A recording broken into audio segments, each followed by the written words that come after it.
영국 속담에 깊은 강, 위험한 강을 건너고 나면 하나님은 잊혀진다. 이런 속담이 있습니다.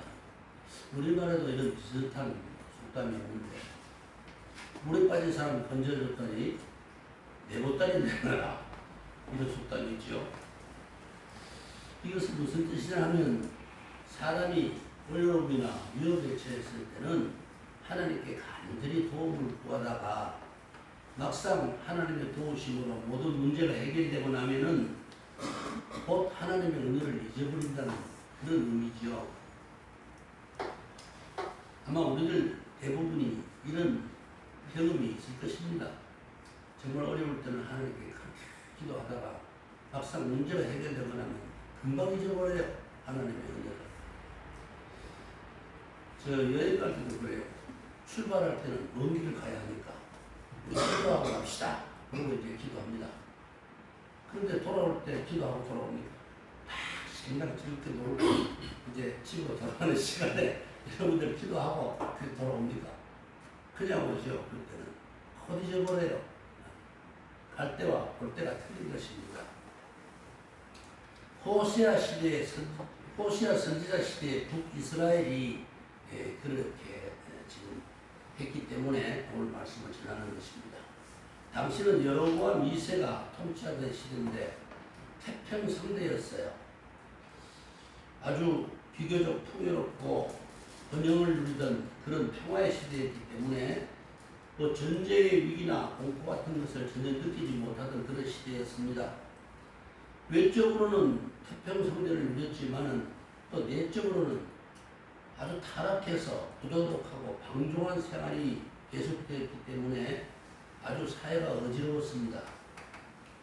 그보다 가장 심각한 문제는 뭐냐면 하나님의 택한 백성들이, 이 이스라엘 백성들이 여호와 경외 신앙을 저버렸다는 것입니다.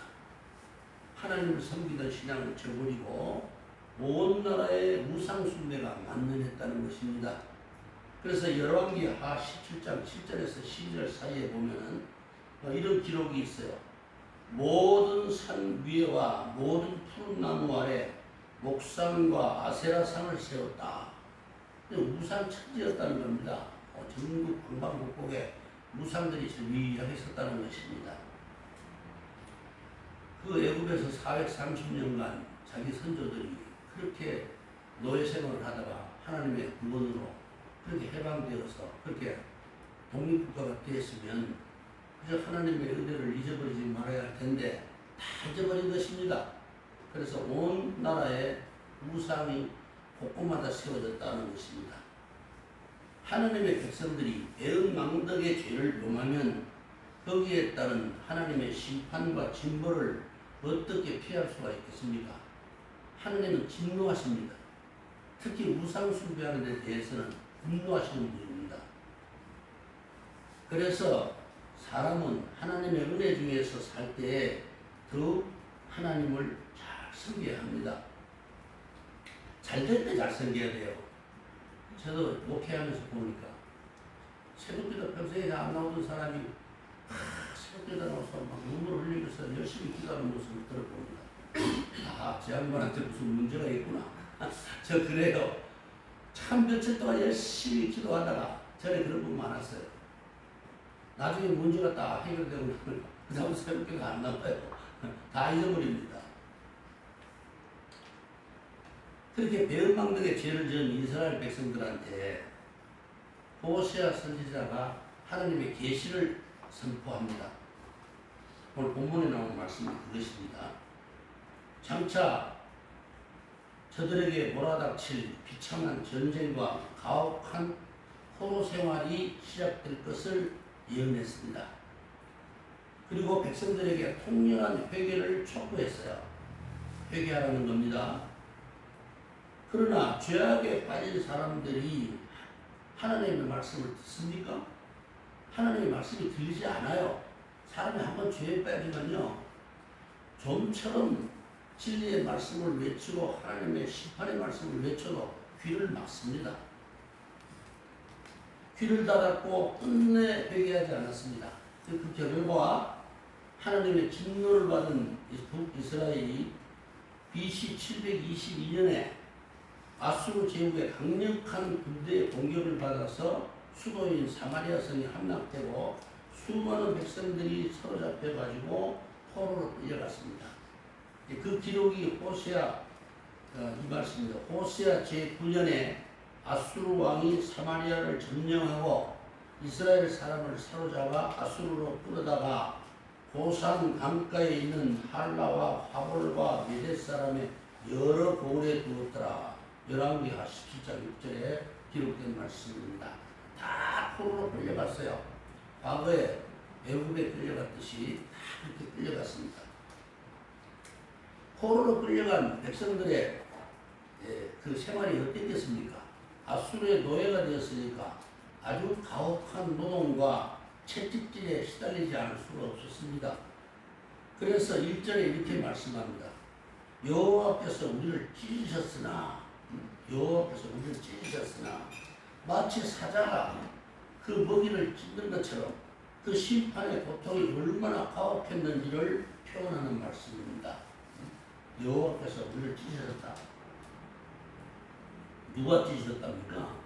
하나님이 찢으셨다는 겁니다. 그 아수르 병사들이나 아수르 백성들이 이스라엘 백성들을 찢은 것이 아니라 하나님이 찢으셨다는 거예요. 여호와께서 우리를 찢으셨다고 했습니다. 이스라엘 백성들이 어떻게 견딜 수가 있습니까? 비탄과 절망에 빠졌습니다. 우리들도 때로는 죄와 불신앙으로 인해서 그런 고난과 고통을 받을 때가 있고 역경이나 절망에 빠질 때가 있습니다. 우리들은 잘 몰라요. 모르지만 하나님은 다 아시잖아요. 하나님이 나한테 어떤 이런 일이 있을 수가 있습니까? 내가 그동안 하나님을 얼마나 잘 섬긴다고 애를 썼습니까? 아무리 우리가 그렇게 변명해도요, 하나님만이 아시는 부분이 있습니다.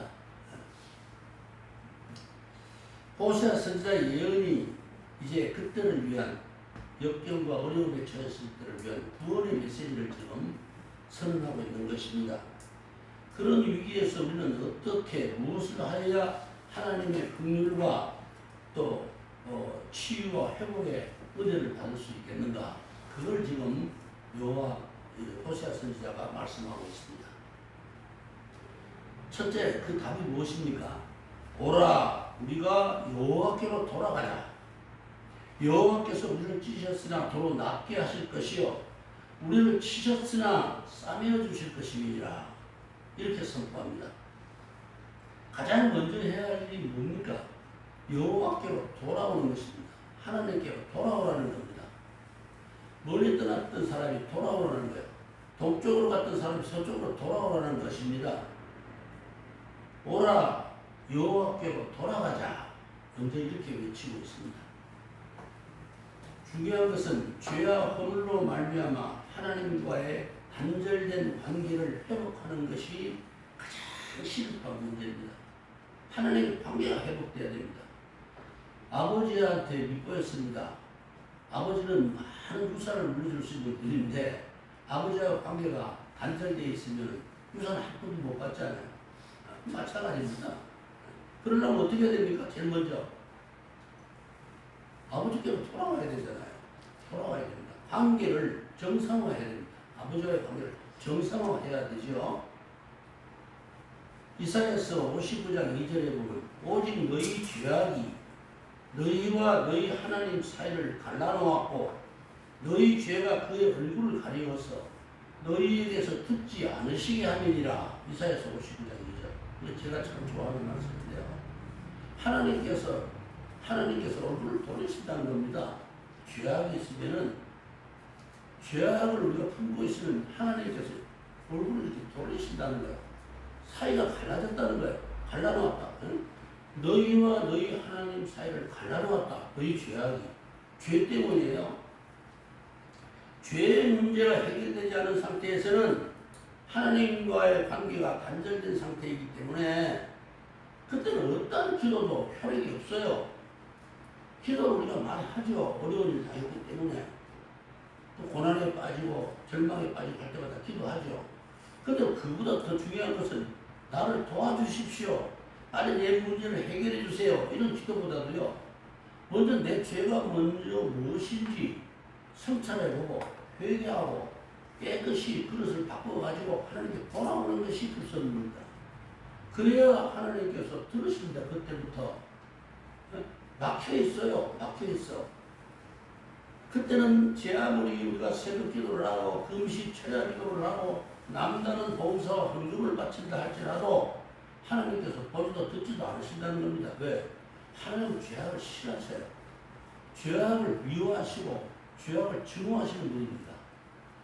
죄 때문에 아들까지 우리들의 죄 때문에 아들까지 십자가에 내어주시는 분 아닙니까? 그런데 또 죄를 짓습니다. 하나님 돌아보시겠습니까? 하나님 돌아보실 리가 없잖아요. 그렇기 때문에 무엇보다도 먼저 하나님과의 관계를 회복해야 하는 것이 중요합니다. 어떻게 해야 됩니까?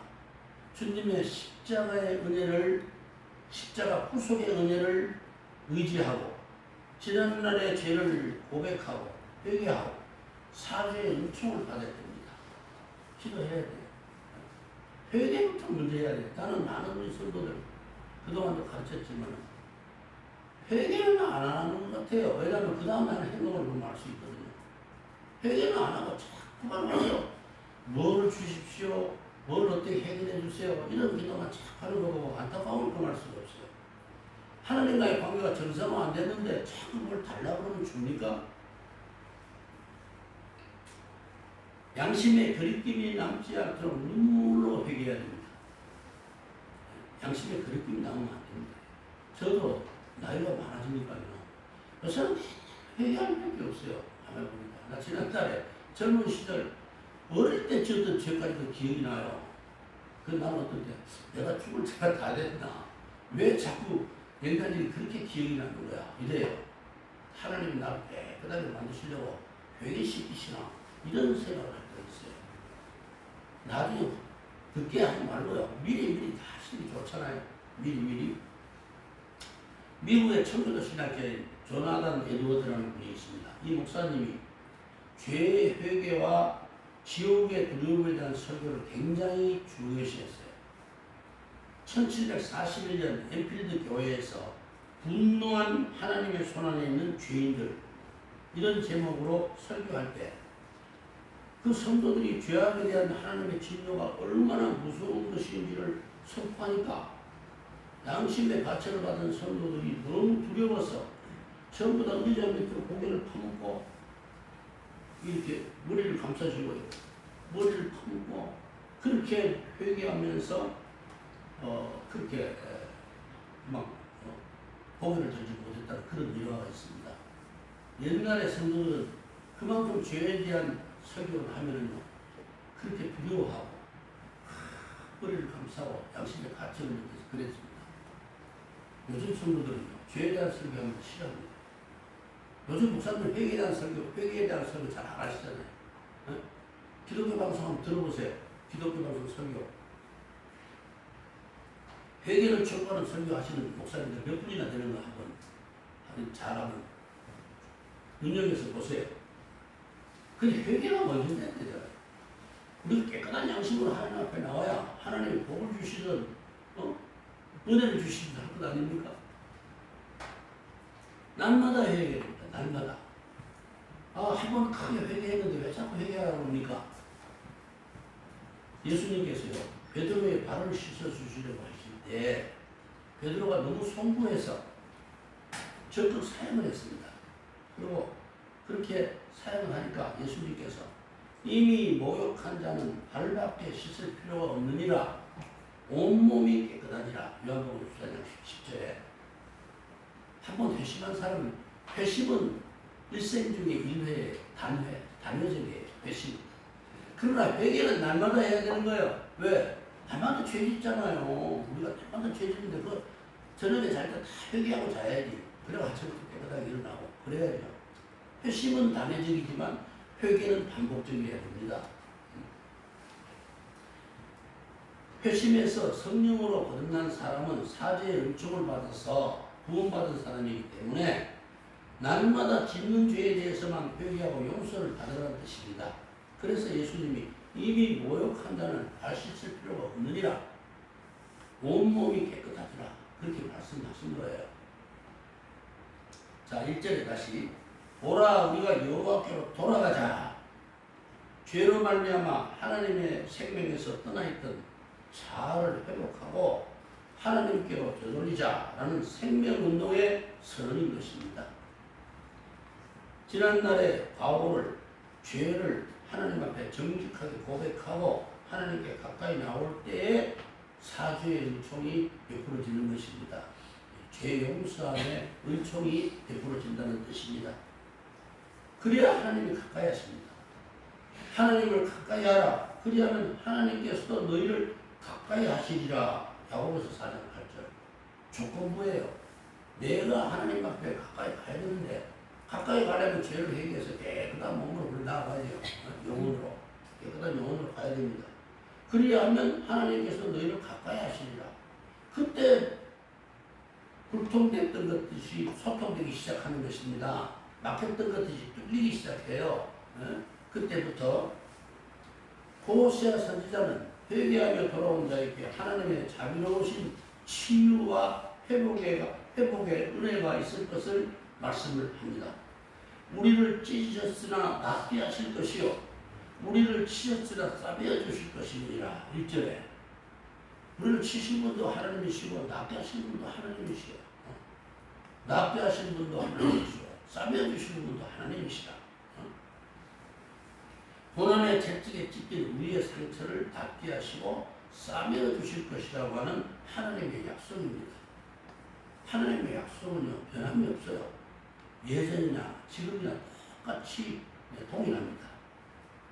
여호와께서 이틀 후에 우리를 살리시며 제3일에 우리를 일으키시니 우리가 그 앞에서 살리라. 2절에 하나님께 회심하고 돌아온 자에게 치유와 회복의 기간을 주시겠다는 약속입니다. 이틀 후에 우리를 살리시며 제3일에 우리를 일으키시니 이틀 3일은 매우 짧은 기간이죠. 하나님 내가 회개만 하면 금방 2, 3일 만에 이렇게 회복시켜주고 낫게 해주시구나. 이렇게 생각해서는 안 됩니다. 왜냐? 이것은 치유와 회복을 주시는 그 기간의 상징적 표현이에요. 이틀 3일은 상징적 표현이기 때문에 반드시 이틀 후 3일 후 이렇게 문자적으로만 해석해서는 안 될 것입니다. 왜 하나님께서 얼마의 기간을 두실까요? 바로 낫게 해주시면 되죠. 회개 타락했는데 왜 금방 하나님 능력이 있으신 분인데 금방 낫게 해주시고 고쳐주시고 회복시키시면 되지. 왜 이틀 후에 3일 후에 기간을 주시는 것입니까? 저는 생각해 봤어요. 이게 제 생각입니다. 그러니까 주석에도 없고 아마도 하나님께서 자기 백성의 회개의 진정성을 확인하기까지의 기간이 아닐까 저는 그런 생각을 해봐요. 회개했다고 금방 돌이켜서 죄진 사람들 많거든요.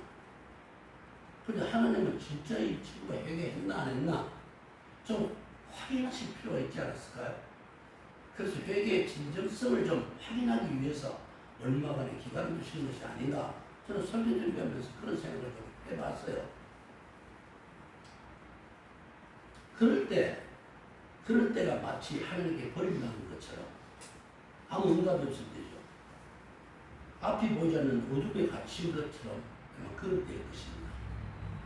기도해도 응답도 없고 생활에 아무런 변화도 없고 힘든 일만 자꾸 앞에 가로막혀 있고 이럴 때가 있을 것입니다.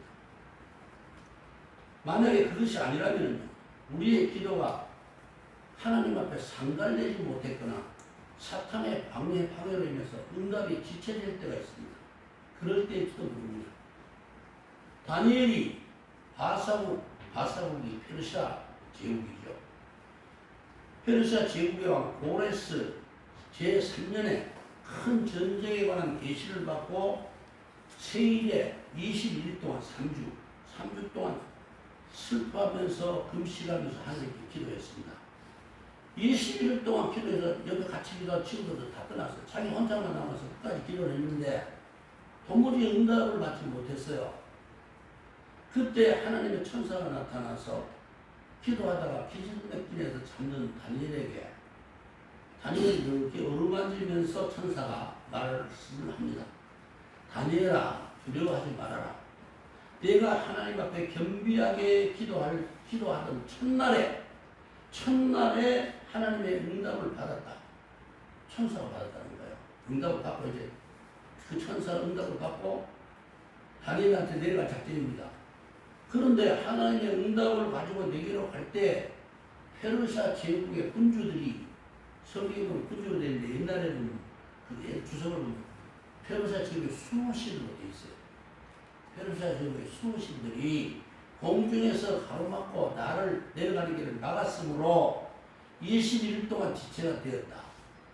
그때 하나님의 군대장관 미카엘 천사가 나타나서 나를 도와줬기 때문에 미카엘 천사가 싸워서 그 공중에서 가로막고 있는 그 바사울 제국들의 그 말하자면 그 수호신들 그것들을 다 물리치고 그렇게 내려오더라고 21일 만에 오게 되었다. 바로 그렇게 말을 합니다.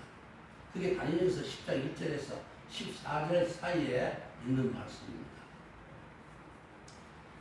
그와 같이 때로는 우리가 간절히 기도했음에도 불구하고 사탄의 해방으로 인해서 고난이 계속되거나 기도의 응답이 지체될 때가 있다는 것입니다.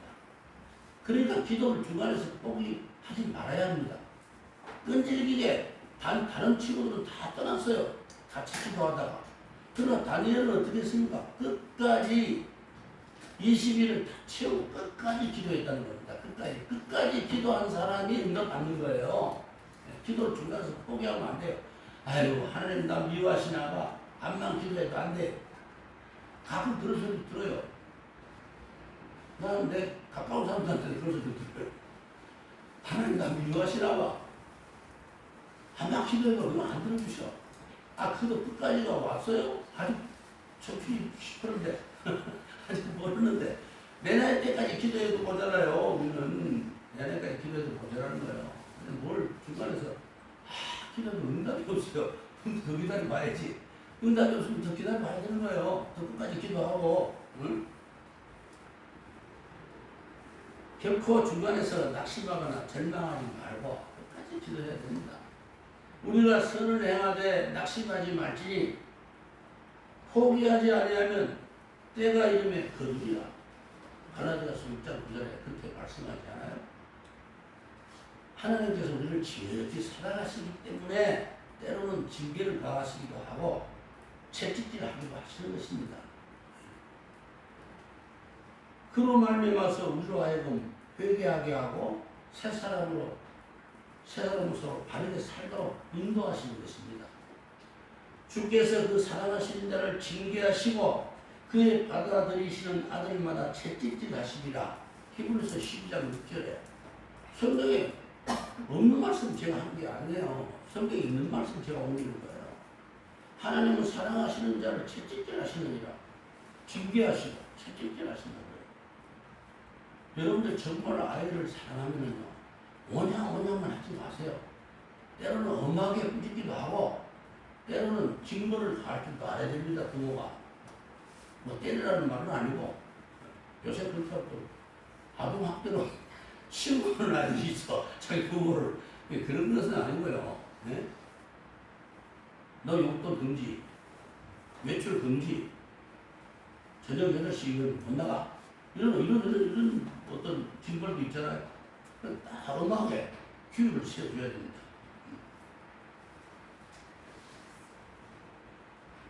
이절에 우리가 그 앞에서 살리라. 그 앞에서 살리라 합니다. 제3일에 일으키시니 우리가 그 앞에서 살리라. 그 앞에서 산다. 신전의식을 말합니다. 하나님 앞에서 의식을 가지고 살게 될 것이다. 하나님 앞에서 호람되오라. 호람되오. 하나님 앞에서. 즉 하나님의 면전에서 하나님의 눈앞에서 살게 될 것이다. 그런 말입니다. 사람이 고난당한 사람은 하나님을 외면하고 살잖아요. 그런데 한번 징계를 받고 고난받은 사람은 하나님을 의식합니다. 아, 내가 하나님 앞에서 그렇게 못된 짓을 했더니 우리의 진보를 내리셨구나 깨달은 사람들은요 하나님을 의식하면서 살기 시작해요. 하나님 앞에서 살리라. 그 앞에서 살리라 그 말이에요. 무슨 일 조금만 하다가 이런 하나님께서 안 기뻐하실 건데 내가 잘못했습니다 하나님. 금방 자기도 모르게 회개가 나와요. 금방 나와요. 신전의식을 가지고 살게 될 것이라는 것입니다. 왜 사람이 자기 소견대로 자기 마음대로 삽니까? 자기 욕심대로 삽니까? 신전의식이 없기 때문에 그렇게 사는 것입니다. 하나님 의식하면 그렇게 살 수 있겠어요? 인간이 하나님을 의식하지 않으면요 타락한 본성대로 살 수밖에 없어요. 칼빈이 인간의 전적 타락 그 타락성을 주장했잖아요. 인간의 전적 타락. 인간은 아담 이래로 타락한 본성을 가지고 있다는 것입니다. 하나님을 의식하지 않으면 타락한 본성대로 살아갈 수밖에 없는 거예요. 그래서 자기 마음대로 살고 자기 욕심대로 살고 자기 좋을 대로 사는 거예요. 우리 예수 믿는 것도 그렇잖아요. 자기 마음대로 예수 믿잖아요. 하나님을 의식하고 예수 믿으면 경건해집니다. 경건해집니다. 하나님은 경건한 자를 시험에서 건지시느니라. 경건한 자를 시험에서 건지시느니라. 그러므로 그 죄의 결과로 사람이 종신토록 수고하고 무거운 짐을 지고 고된 인생을 살게 됩니다. 신전의식을 갖지 않으면. 그러니까 그러나 우리는 이제 그 앞에서 살리라. 하나님 앞에서 살게 될 것이다. 하나님을 의식하면서 살게 될 것이다. 그런 말씀이죠. 우리가 여호와를 알자 힘써 여호와를 알자 3절에 우리가 하나님을 바로 알고 믿어야 된다는 뜻입니다. 하나님을 모르고 믿으니까 자꾸 자기 좋을 대로 성경을 해석하고 자기 좋을 대로 신앙생활 하려고 그래요. 하나님을 알고 하나님의 뜻대로 살아야 되는데 그게 잘 안 돼요. 하나님이 누구시며 어떤 분이신지를 우리가 잘 깨닫고 알아야 됩니다. 문제는요. 여호와 하나님을 알고자 하는 지적 욕구가 단순히 자기의 그 지식을 채우는 데만 그친다면 절대로 하나님과의 바른 관계를 맺을 수가 없다는 것입니다. 성경 공부만 열심히 한다고 되는 게 아니에요. 성경 공부만 열심히 한다고 되는 게 아니에요. 저희 목사들도 그래요. 저희 목사님 나도 한동안에 지식을 전달만 하려고 애를 썼던 것을 회개를 많이 했어요. 초창기에는 특히 힘든 것 같아요. 개척하고 시작하고. 참, 왜냐면 책을 자꾸 읽다 보니까 좋은 구절들이 많다고 말해요. 이 말씀을 전해야 되겠구나. 그대로 옮겨서 또 전해요. 또 그대로 옮겨서 전해요. 이러다 보니까 자꾸 지식만 내가 섭취하고 지식만 전달하려고만 했었던 것 같아요. 성도들과 나 사이에 어떤 하나님의 은혜에 의한 감정의 교류가 중간에 삭제되고 있고 지식만 전달하려고 했었던 것이 아닌가. 이걸 갖다가 해결을 많이 했어요.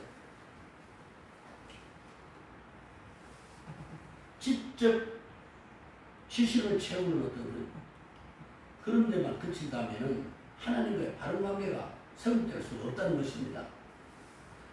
한 걸음 더 나아가서 하나님과의 영적 만남을 통해서 체험적으로 하나님을 우리가 알아야 된다는 겁니다. 체험적으로.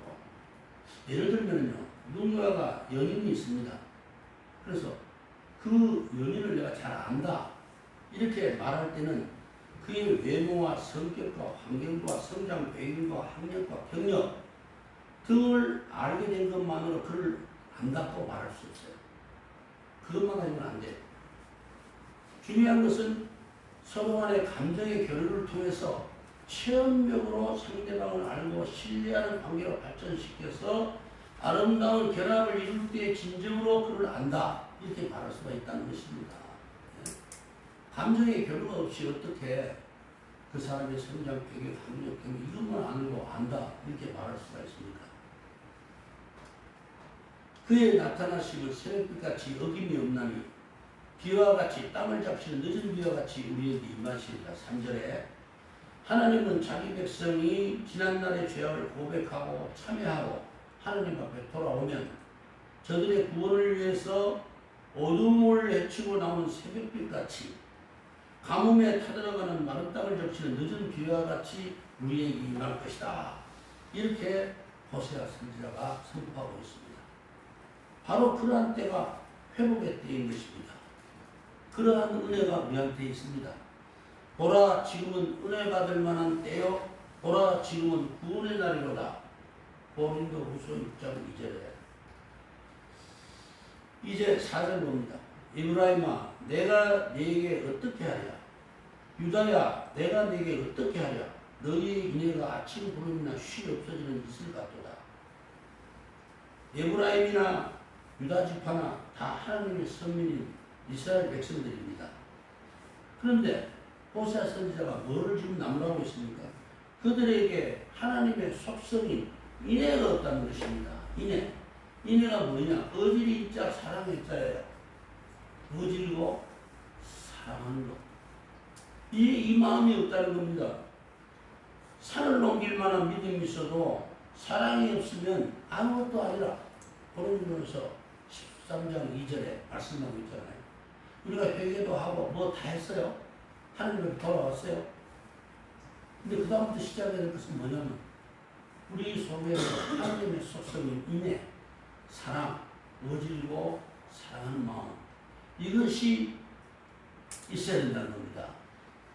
그래야 하나님이 정말 기쁘시게 받으신다는 거예요. 인애를 언어적 의미로 살펴보면 의무를 다하는 충성된 사랑 이렇게 되어 있습니다. 사랑에도 충성스러운 의무가 따른다는 겁니다. 사랑에도 의무가 따라요. 충성스러운 의무가 따라야 된다는 거예요. 상대의 좋은 점만 선택적으로 사랑한다면 이것은 위선적인 사랑인 것입니다. 사랑하는데 조건에 맞춰서 사랑합니까? 요즘에 젊은 사람들 그런 결혼 많이 하대요. 조건이 어떠다 따져보고 결혼해요. 예? 선택적으로 사랑하는 거죠. 선택적으로. 좋은 점만 골라서. 그것은 인애가 없기 때문입니다. 그것은 아침 구름이나 쉬 없어지는 이슬 같은 사랑이라고 했어요. 아침 구름이나 쉬 없어지는 이슬 같은 사랑이다. 사랑의 의무에 충성을 다하는 것입니다. 사랑하기 때문에 충성스러운 의무를 다해야 한다. 지금 그렇게 말씀하고 있습니다. 이제 마지막으로 5절 봅니다. 내가 선지자들로 그들을 치고 그랬어요. 선지자들로 하여금 그들을 친다. 인애가 없는 성도에 대해서 선지자를 통해서 치겠다 이렇게 말씀합니다. 친다 그러니까 여러분들은 아마도 매를 들고 때리나 이렇게 해석할지도 모르겠습니다. 근데 이게 치다라는 말은요 히브리어로 하차부라는 말입니다. 하차부라는 말인데 나무나 돌을 깎아서 조각한다는 뜻이에요. 나무나 돌을 깎아서 조각한다. 그것은 인애가 없는 사랑이 없는 성도에 대해서는 깎고 다듬겠다 이런 뜻입니다. 사랑이 없는 자기 성도들에 대해서 하나님께서 깎고 다듬겠다라는 거예요.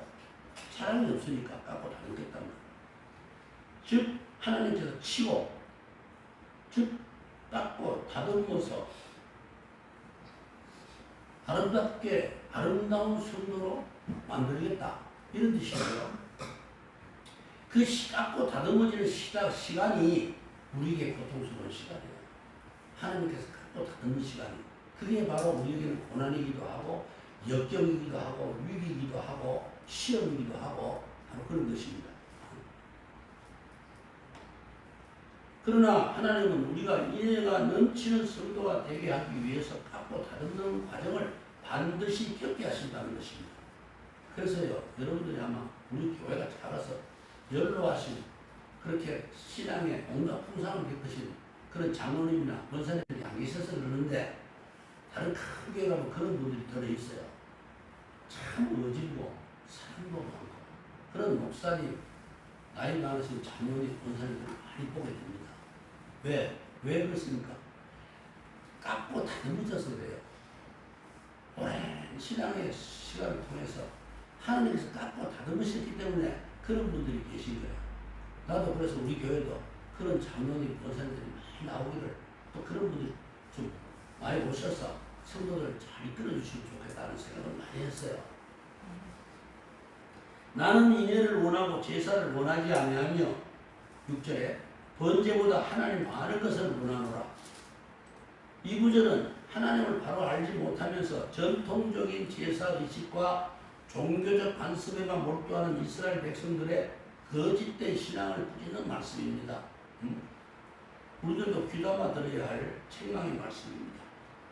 우리가 성도를 자처, 하나님의 성도를 자처하면서 하나님을 바로 알지 못하고 하나님의 속성인 인애도 없으면서 사랑도 없으면서 교회에 나와서 위선적이고 공허한 예배를 계속해서 드린다면 하나님께서 그것을 가증스럽게 여기시지 않겠습니까?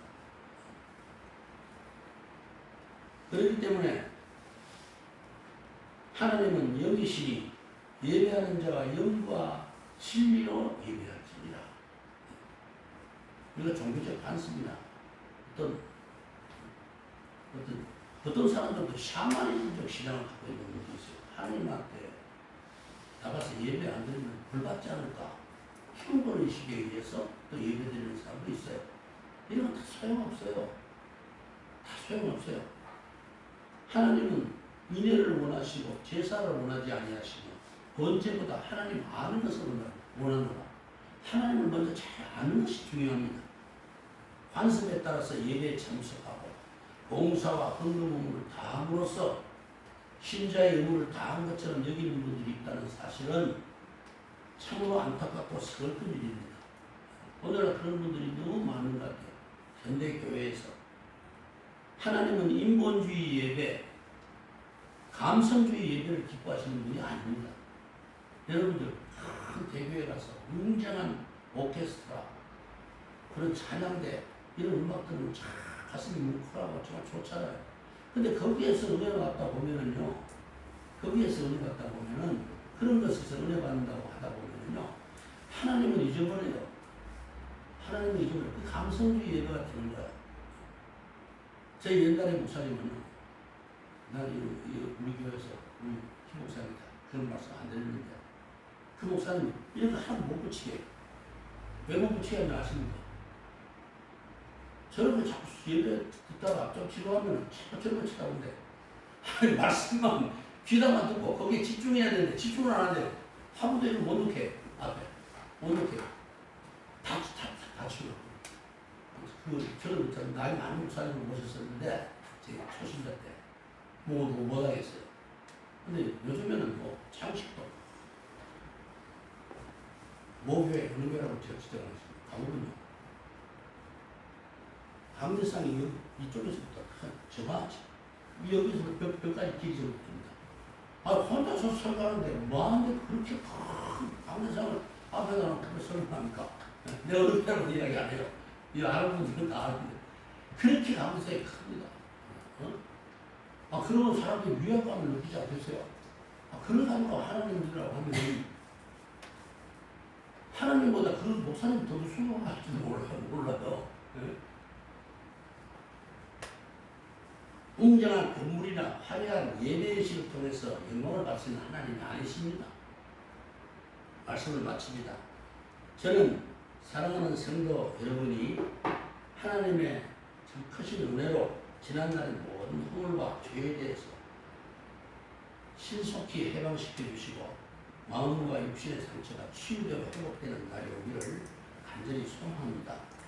이를 위해서 여러분 모두가 하나님을 좀 더 힘써 알고 참된 신앙심으로 하나님을 공경하며 인여로서 사랑하는 이웃을 사랑하는 성도가 돼서 하나님 앞에 나와서 하나님의 예비하신 상과 축복을 풍성히 받아들이시기를 주님의 이름으로 축원합니다. 기도하겠습니다. 아버지 하나님, 우리들이 하나님 앞에 나올 때 참으로 경천애인의 사상으로 그러한 신앙심으로 나오기를 간절히 원합니다.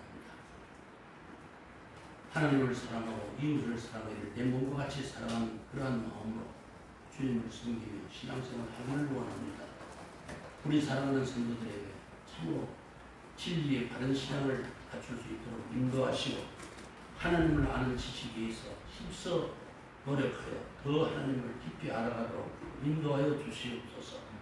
참으로 축복받는 신앙을 갖게 해주셔서 참으로 고난에 시달리지 아니하고 어려움이 없게 하시고 빨리 회복되고 모든 상처와 질병을 치료하여 주셔서 이제 하나님 앞에 하나님이 주신 행복을 누리면서 살아가도록 인도하여 주시옵소서.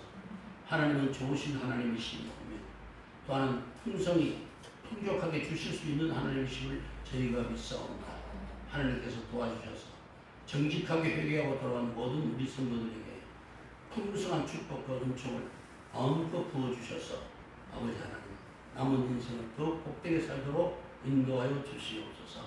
예수님의 이름으로 간절히 기도하옵나이다. 아멘.